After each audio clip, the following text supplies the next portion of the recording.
the next several days. Sitting to my left, your right, is Lieutenant James Sullivan of the Burlington, New Jersey Police Department. He is the other half, will be the better half of the team. The Commission on Accreditation for Law Enforcement Agencies Incorporated of Gainesville, Virginia has authorized us to assess the Nashua Police Department, which is a candidate for reaccreditation. The Nashua Police Department is voluntarily contracted with the Commission to work towards reaccreditation and thereby continue to demonstrate its professional excellence. When the agency originally entered the process, it received the Commission Standards Manual, which contained 484 standards encompassing all facets of law enforcement, management, operations, and support functions. The Commission accredited this agency last in 2016 after determining it had demonstrated its compliance with all applicable standards. The agency's proofs of compliance are on file at 0 Panther Drive, Nashua, New Hampshire. Since then, the agency has attempted to maintain those standards. Our responsibilities as assessors for the Commission is to revisit the agency and verify that it has remained in compliance since it was last accredited. Michael Kerrigan is the Chief of Police of the Nashua Police Department and has appointed Mr. William Peace as the Accreditation Manager to oversee the reaccreditation process for the agency. In accordance with the Commission's public information policy, the agency's candidacy for reaccreditation has been publicized in this area, and the agency has arranged for this public hearing. The public hearing is intended to provide interested citizens or employees of the agency an opportunity to address the assessment team concerning the agency. Any comments that you make will be considered by us as we review the agency and will also be reported back to the Commission. If you wish to supplement your verbal comments with a written statement or exhibits, you may present them to our team at the time that you speak, or you may send them to the Commission where they will be reviewed when the agency is presented for reaccreditation at a formal Commission conference. You may mail your written remarks to the Commission at the following address, and we'll make this available if you have any need for clarifying. The Commission on Accreditation for Law Enforcement Agencies Incorporated, 13575 Heathcote Boulevard, Suite 320, Gainesville, Virginia, 20155. At the beginning of the meeting, a sign-in sheet was made available in the rear of the room. Those of you who indicated a desire to speak will be given an opportunity to address us in a few moments. We ask that you limit your comments to 5 minutes.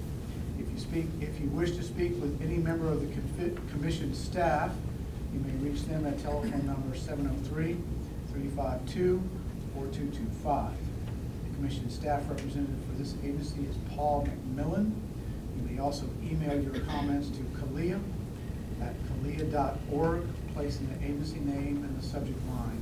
And again, if you need clarifications on any of this stuff, we are available to clarify it for you following the meeting. I remind you that the meeting is being recorded on video. The recording will also be forwarded to the Commission for its review.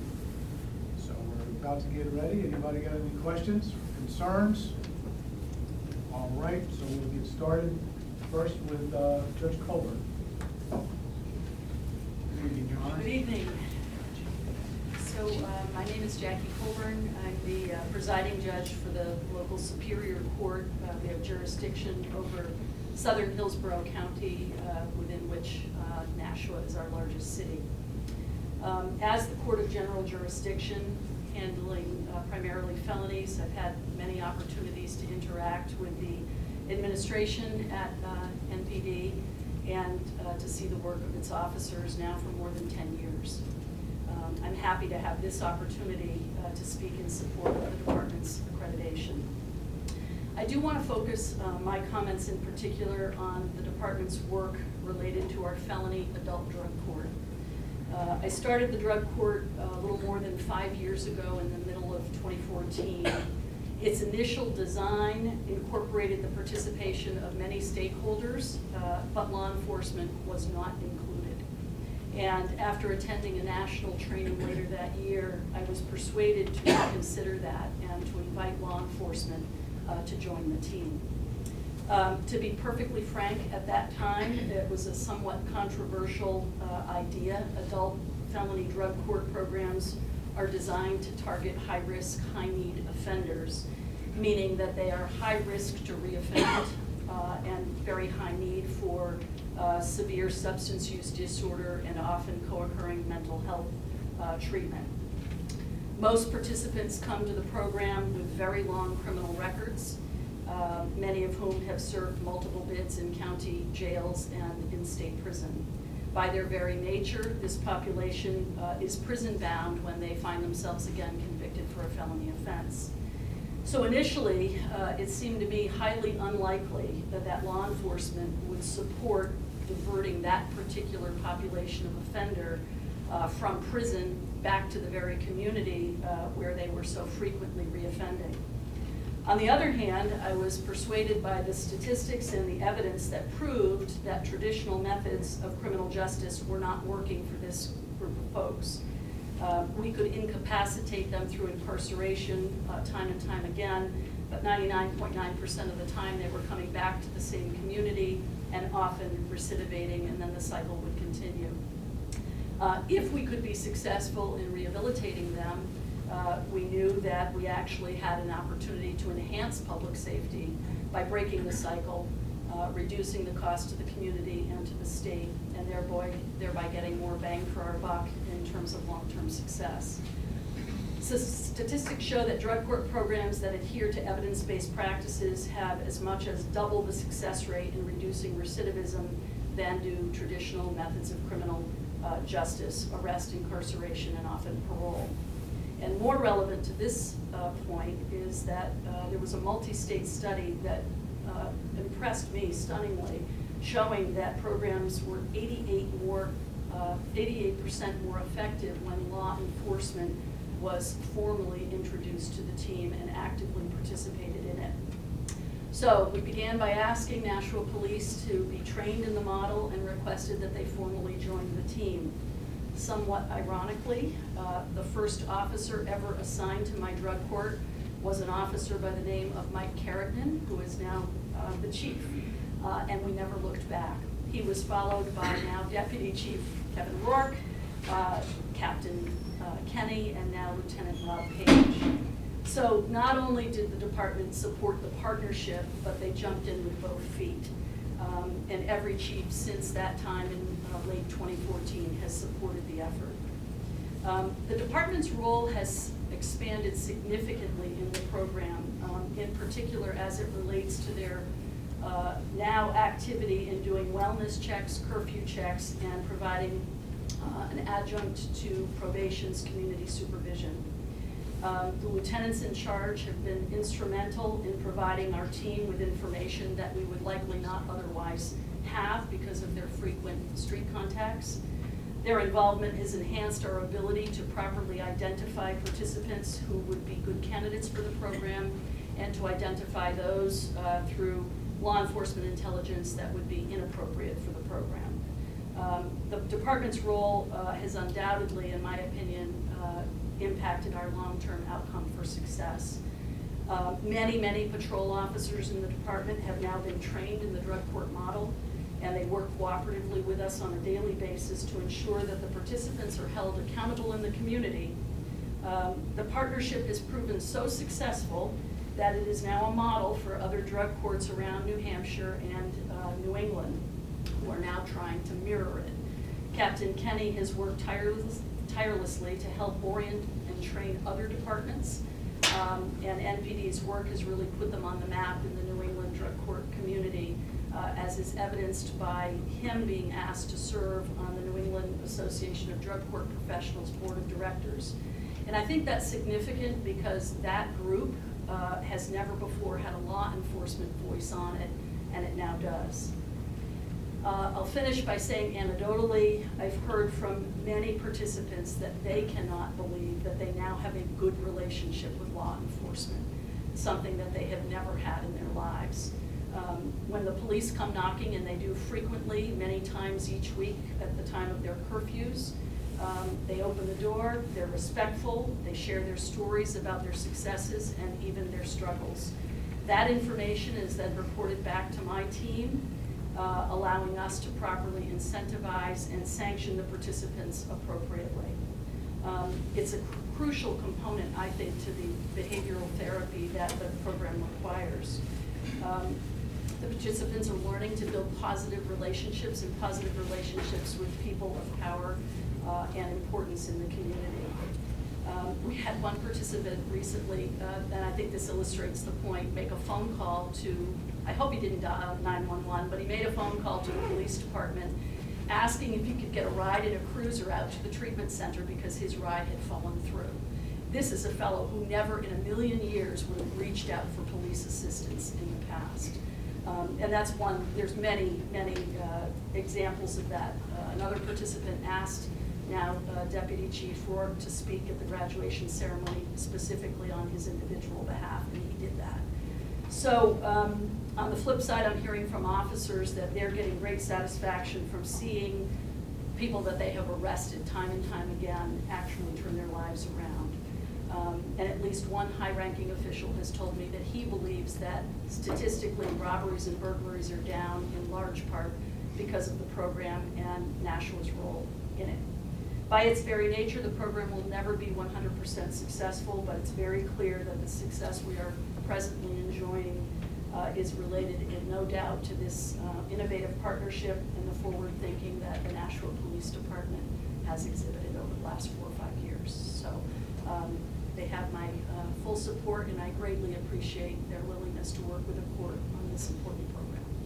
Thank you, unless you have questions for me about the program? A very impressive program. You're to be congratulated for that. This is not the first we've heard of it this week. We may have heard earlier in the week from your first police-involved person who's in the room somewhere, the chief. So we had a very nice conversation. You can tell he's certainly as enthusiastic about this as everyone that we talked to. Well, thank you very much. Thank you, Mayor. Thank you. Okay, here we go with the names. Liz Karagosian. Very well right? done. Is that good? Yep. Thank you for being here, Doctor. So I'm Liz Karagosian. I am an emergency medicine physician at Southern New Hampshire Medical Center right down the street. Been there for about 15 years, and in addition to my role as staff physician, I am also privileged to be the medical director for our sexual assault nurse examiner service, which I am one of the forensic examiners. There are 5 of us. We take 24/7 call. We get a chance to work with Nashua a lot. I've brought a few examples of some of the extraordinary work that they have done. I could spend an hour up here telling you about the but I will try and confine my time. Before I go into them, though, I just want to say there's a person who goes to work, like I'm sure many people here, I will tell you that healthcare is not the same healthcare it was when I started, and our patients are often agitated, occasionally assaultive, and I am so personally happy to know that Nashua is a phone call away, both for my safety and the safety of my staff. So thank you. And these are some examples. 3 of them are actually cases that I was directly involved with. The first one, however, is one from one of my colleagues, Bonnie Schumann, who is the reason I dedicate myself to this population. She is completely inspiring. And I would be remiss to not mention this case that Nashua had such a critical role in a very important. This was a 5-year-old child seen for sexual assault, and these situations are often fluid. This was no exception. The situation, unfortunately, was going a little sideways, and the young 5-year-old made a special request that he wanted to make a disclosure specifically to a nice police officer. So in this particular case, if you walk outside room 15 on a busy Friday night, chances are you have your choice of very nice police officers. In this case, it was Officer Colin Flanagan, who was briefly updated. He had no contact with the case prior to that moment, and after a quick update was immediately able to go in, speak to the child, who subsequently made a very important disclosure, specifically because Officer Flanagan could make such an incredible rapport on the fly. And I quote, "Thus, your officer was pulled into an ER room with no notice to speak to a child in a highly volatile, rapidly shifting situation. I'm happy to report the officer handled the situation perfectly. He sat down, introduced himself to the child, immediately began bantering, and established a quick rapport. The child felt very comfortable disclosing what he needed to say. Your officer was friendly, compassionate, and professional. At one point, the child sadly shifted the conversation to police gun use in the community. And Officer Flanagan also handled that conversation with aplomb. He spoke to the child about the disclosure and addressed the child's safety in a non-threatening and therapeutic way. I'm grateful he was the officer that responded, and he was exactly what that child needed. Shortly after that encounter, in the same case, of course, Sergeant James Stone became involved, as there were multiple parties in the ER that needed independent attention, and all parties kept separate, working diligently to ensure there was no confrontation in the ER itself. We just can't do it without support of this kind from officers of this caliber. Another example, the complex populations I see frequently come with complex social circumstances and communication barriers, in this case, sign language. This was a domestic violence victim who had recently left the state of Georgia as a result of a house fire, and unfortunately in the state of New Hampshire, her luck continued to remain abysmal, and found herself in a situation involving domestic violence. She arrived to the ER in the company of Nashua Police, who had spent an hour communicating with her via paper. And in the course of our work with her in the ER, unfortunately the young woman had no support network, identifiable resources to speak of, and was no longer even in possession of her phone, which contained her non-refundable bus tickets, which was her safety plan, was to go back to Georgia with these non-refundable bus tickets. In this case, Officer Foss returned to the ER not once, not twice, but 3 separate times, assisting us in obtaining important belongings and assisting the young woman in navigating a very strange environment of Nashua on her way to the Greyhound bus station, and I am told she did in fact make her 5:10 bus, thanks to the diligence of Officer Foss. I have 2 more, if you'll allow me. Yes, ma'am. This case involved a woman in her mid-30s, a victim of domestic violence. At the time she arrived to us with a long-standing history, unfortunately, of alcoholism, who was physically and emotionally exhausted by the time she came in front of me. And of course, we had every reason to believe there was going to be significant photographical injury just from what limited skin exposure she had while fully clothed. And obviously, it's very important to document those injuries photographically, which was, of course, my role. But I couldn't convince her to participate. She didn't want to undress, didn't really want to have anything to do with me. No matter what I said, I couldn't encourage her. I stepped outside the room, and there was my knight in shining officer, in this case, Officer Miller, who said, why don't I take a try? I'm like, please, because it was difficult. It was difficult to see her not get the help she needed. And Officer Miller went in, and I swear to you, it was like 5 minutes, and she was like, okay, I'll get into it, Johnny. I don't know what he said. I wish I could have been there to hear what he said, because I was like, all right. And I'll tell you, I have certainly seen a wide variety of injury patterns, but this was the first time I'd seen the impression of a size 12 boot on her back, and it stays with you. And I don't think we would have captured that on photograph had it not been for the diligence and persistence of Officer Miller. This last one, it's mind-blowing. It will forever be mind-blowing. I'll be in a nursing home somewhere rocking in a chair. It will still blow my mind then. But I'll just let it speak for itself. So this was the case of a 7-month-old child who had returned to his mother as part of a child custody arrangement that was in place. And when mom was taking care of the child that following, the morning after she'd gotten the child who had been returned to reports an appropriate car seat, the child was clearly in pain, didn't seem to want to move his right leg very much. Of course, this is a 7-month-old that doesn't walk. The child presented to the ER. There were x-rays taken. There was a very clear spiral fracture on the right tibia that shouldn't be there in a 7-month-old. And I was on call, and I came in, and I had a chance to talk to mom and see the child and see the x-ray, and I really couldn't come up with an explanation for why that would be there, other than, of course, trauma and, of course, potentially abuse. And this family, and of course the child, was fortunate that the detectives did not take that information on face value from me. This would be the detective, Kevin Cosillo, who uncovered a family history of osteogenesis imperfecta on the father's side, which, if you've never heard of it, don't feel bad. There's probably only 50,000 people in the country had it. And I certainly did not supply that information to the detective who uncovered it entirely on his own. They were where the child had the diagnosis. I believe the father had his own diagnosis at the time, and that was the mother recalling it was how I think it came down. And of course, thanks to Kevin's work and his detective colleagues, Ryan Jones and Chris Tutulio and Steve Hallam, the condition in the child was confirmed, the injuries felt to be consistent, and of course, the events in question non-criminal. And if that is an outstanding detective work, I certainly don't know what is. That's it for me. Thank you so much. Thank you for your comment. Mr. Hovicky? Good evening. Chief, how are you, sir? How bad did I slaughter you? Close, hold back. We're still friends. Yeah, we're still friends.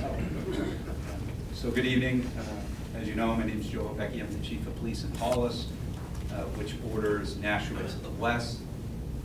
Before I joined Hollis, excuse me, in March of 2016, I worked in the town east of Nashua in Hudson, where I spent the majority of my police career. And I tell you this only because I have 19 years working with Nashua PD. Certainly I am honored to be present tonight to speak on behalf of the men and women of this fine agency as they pursue their reaccreditation through CALEA. Briefly, and I know your time's limited, so I'll fly through this. We all know that law enforcement is based on service to one's respective community, but it's also about building and strengthening partnerships with law enforcement agencies at both the state, the county, and of course the national level. Simply stated, and I'll make this very simple for you, Nashua Police Department, in my humble opinion, is a perfect law enforcement partner. And that's because its members maintain the very highest levels of professionalism and adherence to the rigorous standards established by CALEA. In addition to providing mutual aid for Hollis, which is a very small town, we have 15 sworn police officers full-time. The members of Nashua PD are always willing to include us, our agency members, in really any event that they're involved with, which includes community-driven events such as the Torch Run for Special Olympics. Having served for an agency that was accredited and now serving as a chief for an accredited agency, nationally accredited agency, I certainly value this level of commitment that Nashua PD has maintained to the accreditation process, from my understanding, since 1991. And this is at an individual and organizational level, which is extremely important. And to me, that demonstrates their willingness to meet the demands of policing in the 21st century, all while providing highly professional and effective police services to their residents, to the people that work in Nashua, and then of course visitors to this fine city. Most importantly, I just wanted to mention quickly and speak to the resiliency and the resolve of the men and women of Nashua Police Department. And this is in no way better demonstrated than the last few months. Unfortunately, Nashua lost one of their own officers to suicide. And the men and women, I can tell you, have shown of this agency, have shown extreme courage and strength by acknowledging the challenges that we in law enforcement face as it relates to mental wellness and resiliency. What was once the figuratively elephant in the room, which no one wanted to speak about, is now gaining focus, and it's gaining the attention it needs in the law enforcement community amongst our practitioners, and then at the state level through lawmakers, and then at the national level. And it's long overdue. And I certainly applaud Chief Kerrigan, his staff, for demonstrating the courage to do that in the face of such tragedy. So in closing, I thank Chief Kerrigan, Accreditation Manager Bill Pease, who hired me in Hudson back in 2001, and certainly all the members of Nashua PD for their continued commitment to excellence. I certainly wish them the best in their reaccreditation process, and I assert to you and certainly all the members of the agency that they are more than worthy of maintaining their status as a nationally accredited agency. So I thank you very much. Thank you, Chief. Maloney, James Maloney.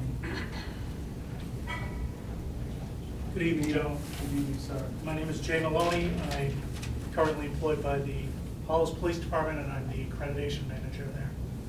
In addition, I'm the training coordinator of our regional police accreditation support network, NEPAC, the Northern New England Police Accreditation Coalition. I'm also a retired member of the Nashua Police Department. I retired in early 2018. During the course of my career here in Nashua, I worked very closely with Bill Pease in accreditation for on and off for about 12 years. We went through several different assessment periods together, and I was actually Professional Standards Bureau captain during year one of this accreditation cycle. And as you know, this is the year that Nashua transitioned to the new 4-year cycle as opposed to the 3-year cycle. And we did that without really skipping a beat, because looking back on it, we always did accreditation the right way here in Nashua. In October of this year, I was invited back to Nashua PD with a group from our local PAC to conduct a mock assessment at Bill's request. And instead of looking at files, the mock assessment consisted of a department tour, and also we spoke with the people who you probably spoke to about the areas of focus for this assessment. People like Sergeant Moriarty and Officer Sorrell and Sergeant Powers and Officer Dillon. They all told us about their areas of expertise in the department. And for weeks afterwards, whenever we had a NEPAC meeting, I would keep hearing all the other mock assessors that came here at that time talk about how wonderful they were and how Nashua had such enthusiastic and knowledgeable and well-trained public servants.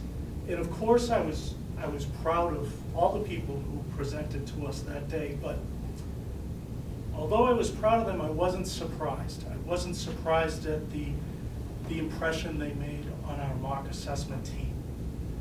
Over the years, I, like most of the staff and administration that serve here, come to expect a high level of performance out of all our employees here. I know that under Chief Kirkman's leadership, the Nashua Police Department continues to maintain a level of excellence and dedication that sets an example to other police departments in the Northeast area. While I was here, we never took accreditation for granted, and it's clear to me after coming back for that mock assessment that the police department continues to not take accreditation for granted, continues to try to better themselves and improve the services they provide. It's obvious to me, and by now, after being here for 3 days and 2.5 days, that Nashua PD continues to do accreditation the right way. It's the culture of this department. I'm pleased to see the culture continue on with the support of the current administration and the next generation of police leaders here. Thank you, sir. Thank you very much. Mark? You don't dare try that last one, right? Unless someone's last name is Jones, I think I'm done. I promise to be very brief. My name is Mark Hasback. I am the relief supervisor for the FBI here in New Hampshire. I've been with the Bureau for 23 years. Prior to coming to New Hampshire, just to give us some perspective, I was in Miami as the supervisor of the Joint Terrorism Task Force. I was in Washington, D.C. as a special assistant to the assistant director, and I was in Boston. So I've seen the whole gamut. And I'm just here to voice my support for the National Police Department and the support they give to the FBI here in New Hampshire. Recently, this past spring, we had a major takedown here in the city of Nashua. They opened up their classroom here to make a command post, made available their radio towers for the FBI to put their equipment on there so we could get encrypted communications going during that operation, and they opened up their booking room so we could book the prisoners here before we transported them to the federal courthouse. They have a full-time embedded detective, even though everybody's shorthanded in the state right now, assigned to our Safe Streets Task Force. And that detective recently participated last week in a roundup of approximately 65 to 70 gang members in the eastern Massachusetts, southern New Hampshire region. The initial target was 102, but they cut 30 or so to the state level. It was 65 plus arrests on the federal level that detective helped put the cases together on. And then lastly, as far as the national security side of the house goes, this is a credit to the National Police Department. They have the highest amount of sworn law enforcement personnel that have security clearances here in the state of New Hampshire, more than the state police. I believe currently they have 8 that have their security clearances. So we're in daily communication with them for any national security issues, be it cyber, counterintelligence, or terrorism. That's all I have for you folks. Thank you. Thank you, sir. William Avery. Evening, Chief. Good evening, gentlemen. We'll echo the words that Chief Joe Hobecki spoke about with the Nashua Police Department and the way that they conduct their business day in and day out. But first, I'd like to recognize Bill Pease, who was my mentor coming up through the ranks. All the gray hair on his head, I probably gave him most of them. He was a 23-year-old patrolman, and he liked it nice and quiet on the street, and that wasn't the case. So I'm the chief of the town to the east of Nashua, just over the Merrimack River. And to say that we work closely with the Nashua Police Department is an understatement. Unfortunately, in the recent recent past, I've had to deal with an internal investigation, and I think this will speak volumes to what do I think about Chief Grignan and the command staff and all the way down through the ranks of the Nashua Police. It was a higher ranking official that worked under me, and I didn't feel comfortable being the judge jury with this internal investigation, so I reached out to Chief Grignan, and within minutes, he assigned a captain, then a lieutenant, Craig Allard, to conduct the investigation for me. To say it was professional, complete, well-written is an understatement. And I think it just shows the structure that the command staff of the Nashua Police Department go by. Last February 14th to be exact, and I'll remember it like it was yesterday, as I was promoted on February 12th to the rank of chief. I had a planned vacation. I had a new captain in a position as the operations commander. To say I was a little nervous was an understatement, leaving the country. I reached out to then Chief Andy Lavoie to let him know that I was leaving the area in case we had a homicide or an officer-involved incident. And within seconds, we got a message from Chief Grignan in the back saying that we'll be there. If you guys have an incident, we'll be rolling over there. My entire command staff will be over to support the Hudson Police Department. So I think that just speaks volumes to the type of people they are. And the last thing I'll mention is our detective division works very closely with their narcotics and detectives on a daily basis. There's not one day that I'm in my office worried when my detectives are over here working with the Nashua Police Department. Then Lieutenant Kenny was in the narcotics unit running a joint grant that the Hudson Police and the Nashua Police Department partook in. They worked the majority of their cases in Nashua, and they were working under the command of Captain Kenny. No issues at all. My detectives were instructed to do exactly as then Lieutenant Kenny instructed, or any of the sergeants, deputy chiefs, captains with the Nashua Police Department involved. So that just shows the confidence that I have in the ability. I am also from a national accredited agency, very proud of it. And I will sum it up by saying the Nashua Police Department doesn't complete in this process just for the stickers on the wall or the stickers on their cruisers. They do it for the right reasons. They walk the walk. And thank you for your time. Thank you, sir. Jen Delia. Good job. How was that? That was perfect, actually. I was a little worried. Start to gain on it. Yeah, good job. So my name is Jenna Delia, and I'm the Chief Operating Officer for Girls Inc. of New Hampshire. So what I'm going to be talking about is more community-based than what the other folks were talking about. I've been with Girls Inc. for 20 years, so I've had many, many, many interactions with the Nashua Police Department over those years. Our building shares a parking lot with the city pool, which during the months of July and August, it's crazy over there. And so we call for assistance a lot. And so they come right over whenever we call, always professional and so patient with some of the unruly kids that are at the pool bothering everybody else. The only thing I will say is that the kids are so excited, the ones that are in trouble are just so excited to see the Nashua Police, which just, because they have such a great relationship with them. So as the police are coming in, they're all waving and asking for stickers. But the police here are very patient, and they definitely fix the issue that we're having, and we typically don't hear from those kids again for the next few days. Their bilingual officers are really helpful. If we have a bilingual family or a bilingual child that is having an issue, they'll send them right over, and we're able to solve that issue really quickly and professionally. At Girls Inc., we have approximately 100 to 120 girls every day after school and in our preschool. So we do have interactions with DCYF as well, and so we'd also have an officer come in to have to talk to parents about abuse and neglect issues. And so we welcome, we love when the Nashua Police Department come in. They've always been professional, they talk right with the children, they get right down to their level, they're just so kind, and it really makes that whole scary kind of meeting go a lot better. We also don't just call when we're having issues. We have the police come a lot to Girls Inc. We have Captain Baxter is on our board of directors, and she's a regular visitor to the center. She's a superstar, Carrie, and they love seeing her. And Girls Inc.'s mission is to inspire girls to be strong, smart, and bold. And Captain Baxter and the rest of the female officers at Nashua PD definitely exemplify our mission. And so when Captain Baxter comes, and then we also have other officers that come and they do the classes, which I'm blanking on the name, but they will come in and spend 2-3 days in the afternoon with the girls talking about how to interact with police officers and how to be just the right way to talk to each other, and that makes a big difference.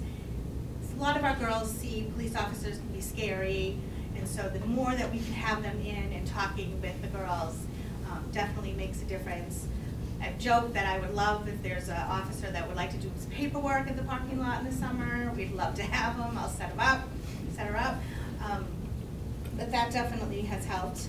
And like I said, Captain Baxter's on our board, and today she was filling buses with Christmas gifts for our girls too. So the community involvement, and I see the chief of police at just about every nonprofit event in the city. I don't know how he does it, but he definitely has a huge impact on all of the leaders in the nonprofit world.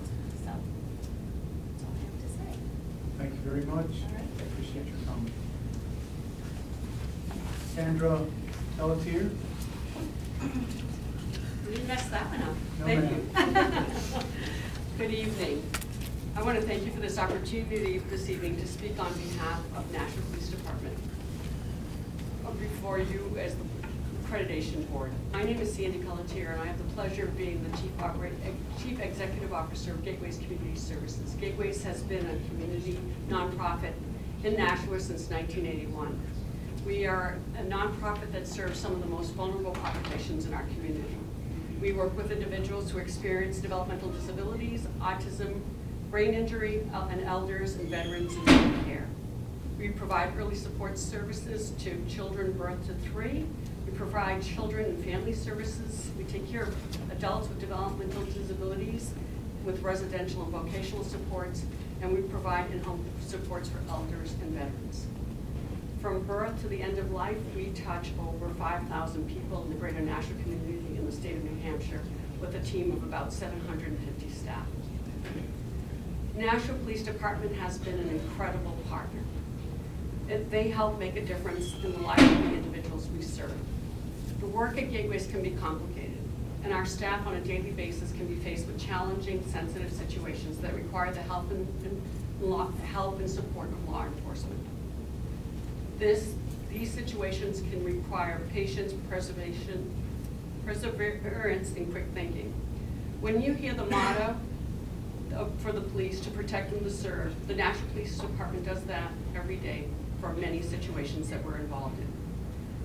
In our work, we see situations where we need to de-escalate clients in crisis. We witness child abandonment. We have seen felony, level assaults, drug-related incidences. These are just a few things we have encountered. As the physician who spoke before you, our field has changed dramatically, and we are witnessing very challenging situations with substance misuse, mental health, and other challenges for individuals we support. In addition to their daily commitment, the Nashua Police Department continues to partner with us. This summer they reached out. I got a call from Deputy Chief Jim Testaverde, and he put us in touch with Captain Dave Bailey. Nashua has put online one of the first autism registry systems in our state. This allows individuals with autism to be registered voluntarily and identified in the Nashua Police Department registry. This is a unique partnership, and as I said, unique to this community. I've had many, many families reach out to me personally and ask if they're, even though they don't live in Nashua, if their sons and daughters could be part of this registry. I wish I could remember the names of every police officer who I and my leadership team have had the pleasure of working with. The leadership personnel here at the police department have been phenomenal. I have had the pleasure of having Deputy Chief James Testaverde on our board of directors. He served on our board for a number of years. From that work, he got a better understanding of the work we did every day and the collaboration that was required, and it solidified our relationship. I can tell you, even this evening, as I was sitting here, he showed me a text from one of my senior leaders who was being challenged with a client situation this evening. Gateways is a 24/7 organization on call every day, 52 weeks a year, and I can tell you that our relationship through text or phone calls is always readily accessible to the Nashua Police, and their interactions with us are incredibly professional. I'm watching the time. My staff shared with me 7 situations that I wanted to share with you, but I won't read them all this evening. I'll just send them into you in a formal document. But I just want to take a few minutes to kind of share with you some of the involvement that we've had. A client was threatening a staff at our front desk, and her boyfriend joined in the argumentative behavior and threats. We had a staff person work hard to try to de-escalate the situation and ask them to leave the premises. They refused. We connected with the Nashua PD, who came in right away and helped de-escalate the situation.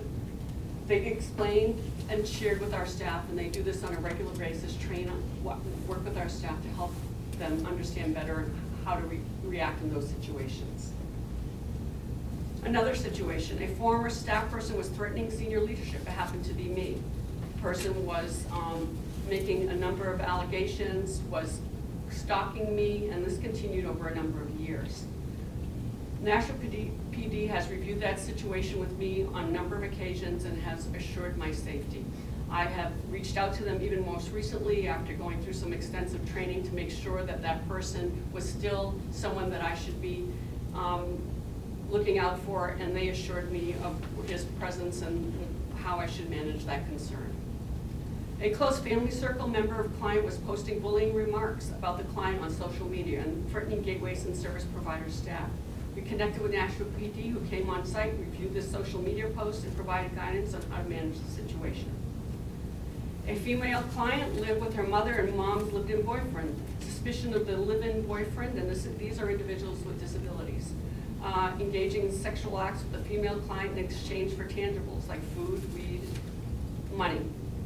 The Nashua PD tactfully looked into the situation, had conversations with the family and the mom and the client. From that intervention, the mom kicked out the boyfriend and assured that the female client was safe in her home. There have been so many occasions, unfortunately, that we've had to reach out. But the relationship was one of a very collaborative relationship and one that we've learned so much from them. And it's an incredible partnership. This past year, Gateways has an annual meeting.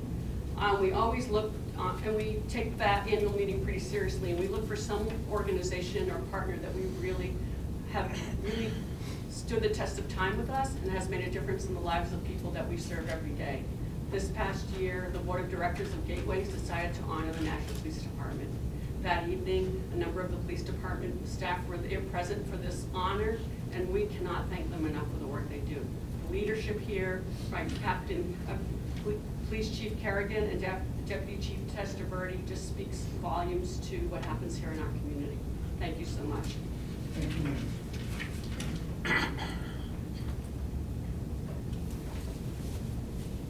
Jessica Harnell. Good evening, ma'am. Hi. Thank you for your time and this opportunity to Jess Harnell, and I'm the Program Director at Revive Recovery Center. We're a peer recovery support center that's located right on Main Street. And we're a nonprofit that offers recovery coaching. We have meetings and countless recovery-based activities at our center.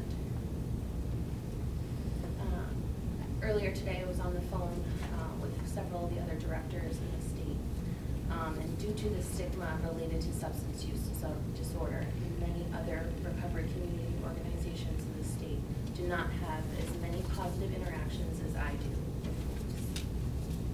Revive began working with Nashua PD with the Hillsborough County South Adult Drug Court Program about 2 years ago. Was when we were first approached, and about a year ago is when I began serving on this drug court team as well. I can't deny that I was really hesitant about this opportunity at first due to my own history of criminal activity. I was really nervous about joining the team and working with law enforcement officials at first. But at my first drug court staff meeting, I was welcomed by one of Nashua Police Department's lieutenant at the time. He immediately began cracking jokes and making me feel more comfortable, because I think you could tell that it was a little bit uncomfortable. Not long after that, we offered CCAR's Recovery Coach Academy, which is a 1-week-long training. That's what we take in order to become a recovery coach. I offered this training to all the different emergency responders in the area, and I was pleasantly surprised to have the opportunity to train 2 of Nashua's narcotics division officers as recovery coaches in July of 2018. It was a truly educational experience for all involved, and I've never met a police force that is as integrated into the community as I've observed with the Nashua Police Department. At Revive, we're incredibly blessed to have Captain Brian Kinney serve on our board of directors, and he's been incredibly instrumental in helping us establish sustainability, which is essential for such a young organization. The Nashua Police Department is a phenomenal partner for Revive Recovery Center, and is essential to the safety of our community. We look forward to continuing to partner with them in the future. Thank you, ma'am.